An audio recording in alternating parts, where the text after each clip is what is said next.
Après 4 ans d'absence, les professionnels de l'aviation se retrouvent enfin au Bourget pour le Salon aéronautique mondial. Le Salon du Bourget, 2500 exposants, 1 millier d'entreprises françaises.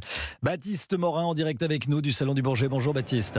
Bonjour Romain, bonjour à tous. Chef du service économie d'Europe 1. Alors que l'avion est régulièrement pointé du doigt pour ses émissions de CO2, la décarbonation du secteur est l'un des sujets majeurs de cette 54e édition. Dites-nous tout.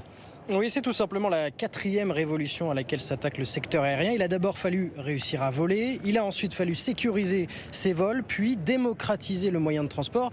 Et donc la 4e révolution, c'est l'avion vert, la décarbonation. C'est tout le sujet d'un espace devant lequel je me trouve, 1000 mètres carrés réservés à l'avion de demain. Alors il y est question de quoi? De carburant durable moins polluant, on en a parlé en fin de semaine dernière, d'avions à hydrogène évidemment, mais avant ça, il est aussi question d'avions nouvelle génération plus économes et ça passe par le poids de ces avions. Écoutez Baptiste Voilquin du groupement des industries françaises aéronautiques et spatiales.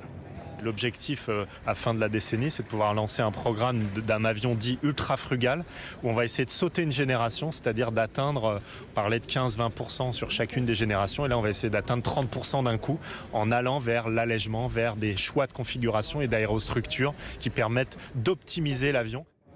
Comme quoi l'avion décarboné, ce sont aussi des questions très basiques. Un dernier exemple, Romain, la première étape pour aller vers cet avion vert, c'est de voler dans les derniers modèles d'avions existants qui sont déjà plus économes, de l'ordre de 20% d'émissions en moins. Or aujourd'hui, seulement un avion sur 5 qui vole dans le ciel est un avion dernière génération.